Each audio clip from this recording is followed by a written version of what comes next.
नहीं वो 2 शादी करते, 3 शादी करते, 4 शादी करते, बच्चे इतने पैदा कर दे रहे कि पूरे मुल्क में मुसलमान की आबादी हो जाएंगे, मेजॉरिटी हो जाएंगे।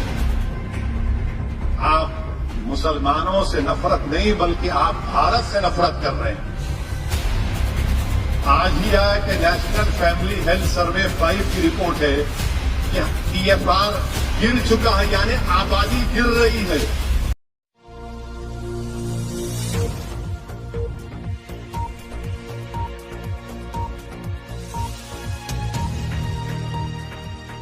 पूछना चाह रहा हूं कि यकसा सिविल कोड UCC क्या जब आईन और संविधान बन रहा था, कानून साज असेंबली में, जिसको अंग्रेजी में कहते कॉन्स्टिट्यूएंट असेंबली में, क्या बाबा साहेब अम्बेडकर ने नहीं कहा था कि यकसा सिविल कोड रजाकाराना होना चाहिए, लाजमी नहीं बनाया जा सकता? क्या बाबा साहब ने नहीं कहा कॉन्स्टिट्यूएंट असेंबली में? मगर बीजेपी बोलेंगे नहीं, UCC का इंप्लीमेंटेशन होना। अच्छा, जो हिंदू मैरिज एक्ट जो पार्लियामेंट से बनाया गया उसमें अब तब्दीली पैदा करेंगे। भारत में हिंदू अनडिवाइडेड फैमिली के तहत टैक्स में आपको रिबेट मिलता है। किसको नहीं मिलता? मुसलमान को, ईसाई को, जो शादी नहीं किया और जिसको औलाद नहीं। कितना टैक्स का रिबेट मिला? 3604 करोड़ का। मेरे को भी दो आप क्यों रोक रहे हमको?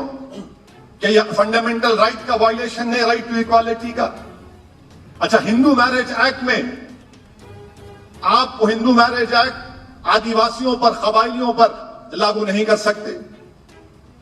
क्या करेंगे उसका आप? और फिर नहीं, सिर्फ मुसलमानों के ऊपर, मुसलमानों को नहीं, वो 2 शादी करते, 3 शादी करते, 4 शादी करते, बच्चे इतने पैदा कर दे रहे कि पूरे मुल्क में मुसलमान की आबादी हो जाएंगे, मेजॉरिटी हो जाएंगे। मैं बीजेपी वालों को और RSS के लोगों से कहना चाह रहा हूं, और जो मुसलमानों से नफरत करते हैं, आप मुसलमानों से नफरत नहीं बल्कि आप भारत से नफरत कर रहे हैं। आज ही आया कि नेशनल फैमिली हेल्थ सर्वे 5 की रिपोर्ट है कि TFR गिर चुका है, यानी आबादी गिर रही है, आबादी गिर रही है। अब 2 बच्चों का कानून बनाए तो देश का नुकसान है, देश का नुकसान है। अब इस पर क्या बोलेंगे नरेंद्र मोदी, अमित शाह, RSS, संघ परिवार के लोग? बहुत पैदा कर रहे। अरे कहां पैदा कर रहे? आप ही की रिपोर्ट है, गिर गया, TFR गिर चुका है। कहां TFR बढ़ के है? वो नॉर्थ ईस्ट स्टेट्स में है, थोड़ा बिहार में है। आप अगर कोई बोला आपके सामने तो बोलना ये TFR क्या है, नेशनल फैमिली हेल्थ सर्वे 5। देखो सन्नाटा तारी हो जाएगा इनके पास इसका कोई जवाब नहीं। अब दूसरों से मुंह लगा लेते, हमारे से मुंह नहीं लगते। इनको मालूम यहां पे आए तो जवाब मिल जाता है इनको दलाइल के साथ। मेरे अजीज दोस्तों और बुजुर्गों, फिर यूनिफॉर्म सिविल कोड में एक और बात ये बोलते कि आप कैसा 2-2 शादियां करते? आज से मेरे ख्याल से 1976 में या कभी एक सर्वे आया था सेंसस का, सबसे ज्यादा 2 शादियां करने वाले हमारे हिंदू भाई थे। उसके बाद मुसलमान थोड़ा पीछे थे। उसके बाद नहीं हुआ। अभी भी हम बोले करा लो सेंसस, आप अब कराएंगे ना 2022 का, करा लो। आप पूछ लो किसके पास 2 बीवियां हैं, पूछ लो आप। मगर नहीं, आप 2 कैसा करेंगे, 3 कैसा करेंगे, 4 कैसा करेंगे? मेरे दोस्त, ये वादा हमसे किया गया था कि हमारी शरीयत में मदाखलत नहीं की जाएगी जब जंग आजादी में हम हिस्सा ले रहे थे। क्या तुम भूल गए उस वादे को? अच्छा, फिर आप जो बोलते ना लोग शादी का, आपको मालूम के नॉर्थ ईस्ट में कबाइल इलाके हैं, इनको भारत के आईन में प्रोटेक्शन दिया गया, और वहां पर वहां की खवातीन क्या करती हैं?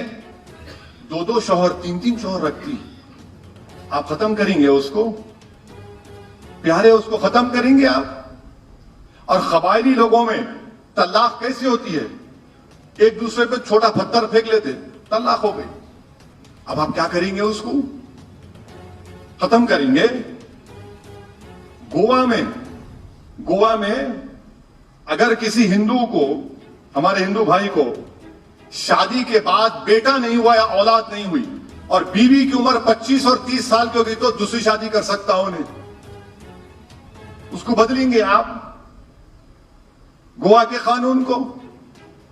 यानी आप ये समझ रहे कि हमारी नफरत में ये सब कर लेंगे, मगर याद रखिए मुसलमानों को अपनी कल्चर का प्रोटेक्शन हमारे मुल्क की आईन संविधान में आर्टिकल 29 के तहत, आर्टिकल 29 डायरेक्टिव प्रिंसिपल कॉन्स्टिट्यूशन की पार्ट 4 के ऊपर गालिब होता है। मेरा कल्चर, मेरा हिजाब, मेरी नमाज, मेरी दाढ़ी, मेरी शादी, मेरा तलाक आर्टिकल 29 का हिस्सा है।